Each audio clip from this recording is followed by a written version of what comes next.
कोई क्लबों में समय गुजारना शुरू कर देता है, कोई शराब पीना शुरू कर देता है, कोई जुआ घर में जाना शुरू कर देता है। ये सब अकेलेपन से भागने के तो तरीके ही तो हैं। मनुष्य का जो अकेलापन है ये उसको ना जाने क्यों इतना ज्यादा डराता है कि मनुष्य ना जाने उसके लिए क्या क्या उपाय ढूंढता है भागने के, ना जाने क्यों वो भगोड़ा बन जाता है। आज आप देखिए ना, घर पे क्या होता है। घर पे हम जाते हैं तो देखते हैं घर का प्रत्येक सदस्य कोई कंप्यूटर पे लगा हुआ है, कोई मोबाइल पे लगा हुआ है, कोई टीवी में व्यस्त है, तो कोई गाने सुनने में व्यस्त है, कोई किसी और चीज में व्यस्त है। आखिरकार ये जो व्यस्तता है ये किस लिए? अकेलेपन से भागने के लिए?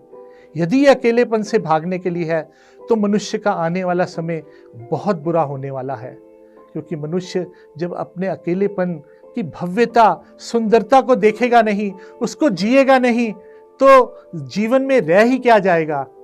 जीवन में ये अकेलापन ही तो है जो हमें मुक्ति प्रदान करता है, जो हमें खुशी प्रदान करता है।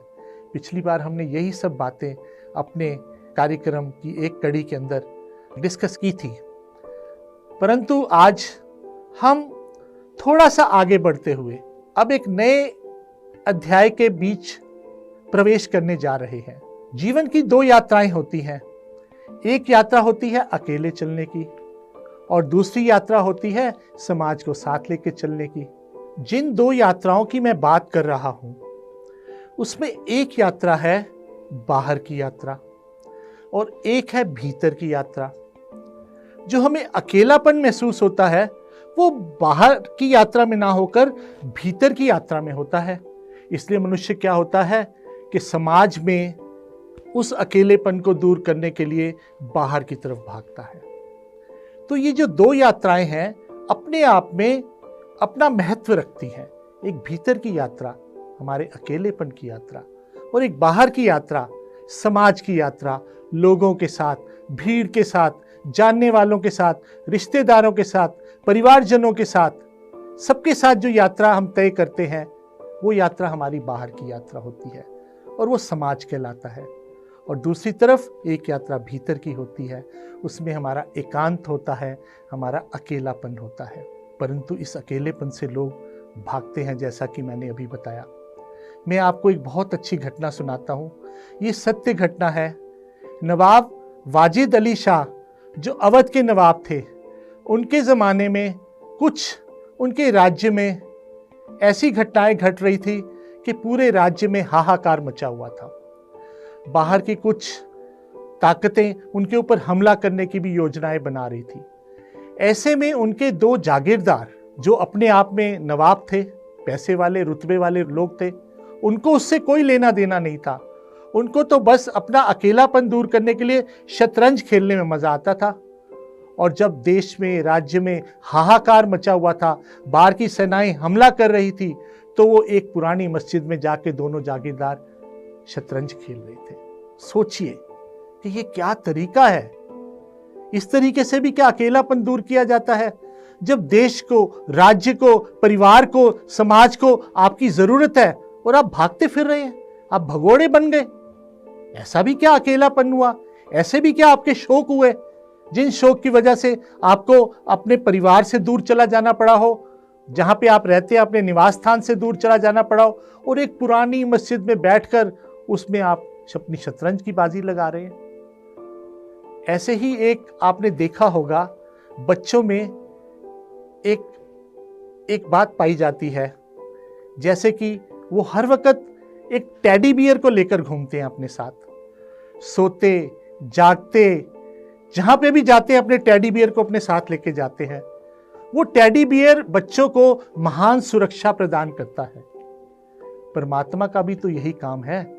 जब हम परमात्मा को का स्मरण करते हैं, उसको अपने दिल में स्थान देते हैं और ये पाते हैं कि परमात्मा हमारे साथ है, तो वो भी हमें महान सुरक्षा प्रदान करता है। हालांकि परमात्मा ने कुछ करना नहीं होता। परमात्मा क्या करेगा? परमात्मा ना तो आपको कुछ देता है, ना आपसे कुछ छीनता है। आपको जो कुछ भी मिलता है आपके कर्मों के अनुसार मिलता है। पर परमात्मा के होने का जो मनोविज्ञान है वो हमें एक महान सुरक्षा प्रदान करता है। जैसे कि एक छोटे बच्चे को एक टेडी बियर करता है।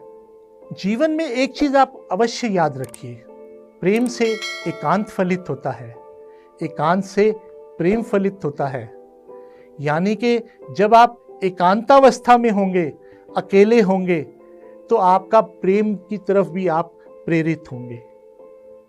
आपका दिल करेगा लोगों से मिलें, बात करें, कहीं जाएं, कहीं उनके साथ उठे बैठें, कहीं उनके साथ समय गुजारें। और वो तभी पैदा होगा जब आप एकांत अवस्था में होंगे। और ऐसे ही जब आप किसी के साथ प्रेम में होंगे तो आप ये चाहेंगे कि थोड़ी देर के लिए मैं इसको ब्रेक दे दूं, मैं एकांत अवस्था में चले जाऊं। तो ये जो आपकी यात्रा है, सतह से केंद्र की और केंद्र से सतह की, बाहर से अंदर की, अंदर से बाहर की, ये सतत चलती रहती है जीवन में। कभी हम एकांतावस्था में मजा लेते हैं, कभी हम एकांतावस्था से वापस आकर अपने समाज में लोगों के साथ एंजॉय करते हैं। तो ये दोनों चीजें बारी बारी बारी बारी एक पेंडुलम की तरह हमारे जीवन में चलती रहती हैं। एक तरफ पेंडुलम जाता है, बहुत तेजी से जाता है, तो बहुत तेजी से वापस आता है। जितना ज्यादा हम एकांत में समय गुजारेंगे, उतना ज्यादा हमें प्रेम की आवश्यकता भी महसूस होगी। और जितना ज्यादा हम प्रेम में, भीड़ में, लोगों के साथ समय गुजारेंगे, तो हम चाहेंगे कि थोड़ी देर के लिए मुझे अकेला छोड़ दो। तो हमें अकेलेपन की भी आवश्यकता होगी। तो अकेलापन और समाज, ये दोनों ही एक दूसरे के पूरक हैं। एकांत और समाज, solitude and society, both are complementary to each other. They are not replacing each other, but they are supplementing each other. वो एक दूसरे के पूरक है। मैं आपको अब कुछ आगे लिए चलता हूं। एक उपन्यास था चित्रलेखा, भगवती चरण वर्मा का लिखा हुआ उपन्यास था। उस उपन्यास में एक राजा बीजगुप्त होते हैं, सामंत बीजगुप्त, और एक योगी कुमारगिरी होते हैं। उसमें जब गुरुकुल से दो शिष्य शिक्षा लेके बाहर निकल रहे होते हैं, तो वो अपने गुरु से पूछते हैं कि गुरुजी हमें ये बताइए, पाप क्या है और पुण्य क्या है। तो गुरुजी एक शिष्य को भेज देते हैं सामंत बीजगुप्त के पास, और दूसरे शिष्य को भेज देते हैं योगी कुमारगिरी के पास। कुछ ऐसी परिस्थितियां पैदा हो जाती हैं कि सामंत बीजगुप्त जो विलासिताओं में जीवन काट रहा होता है, उसका ध्यान उन सब चीजों से हट के आध्यात्मिकता की ओर चला जाता है। वो एक संत बन जाता है, उसकी इच्छाएं सब पूरी हो जाती है। और दूसरी तरफ एक महान योगी कुमारगिरी, उसकी जो तप होता है वो डोल जाता है। और जब उसका तप डोलता है तो वो उस बुराई की तरफ बढ़ जाता है जिस बुराई को छोड़कर सामंत बीजगुप्त संत बन गया था। वो उसी तरफ, ऐश्वर्य की तरफ, विलासिता की तरफ, इच्छाओं की तरफ बढ़ जाता है और उसका सारा तप धरा का धरा रह जाता है। तो ये जो परिवर्तन आता है, जिसमें एक साधु शैतान बन जाता है और शैतान साधु बन जाता है, ये सतत जीवन में चलता रहता है। और चित्रलेखा में इसी बात को कहने की कोशिश की गई है कि ना तो कुछ पाप है, ना कुछ पुण्य है, ये सब जीवन यात्रा है, ये सब हमारे सोचने का नजरिया है। जीवन में जो प्रभु ने हमसे करवाना होता है, वो प्रभु हमसे करवा लेता है। जो हमें करना होता है, हम उस ओर अपने आप बढ़ जाते हैं। उस वक़्त ना तो कुछ अच्छा रह जाता है, ना कुछ बुरा रह जाता है, ना कुछ पाप रह जाता है, ना कुछ पुण्य रह जाता है।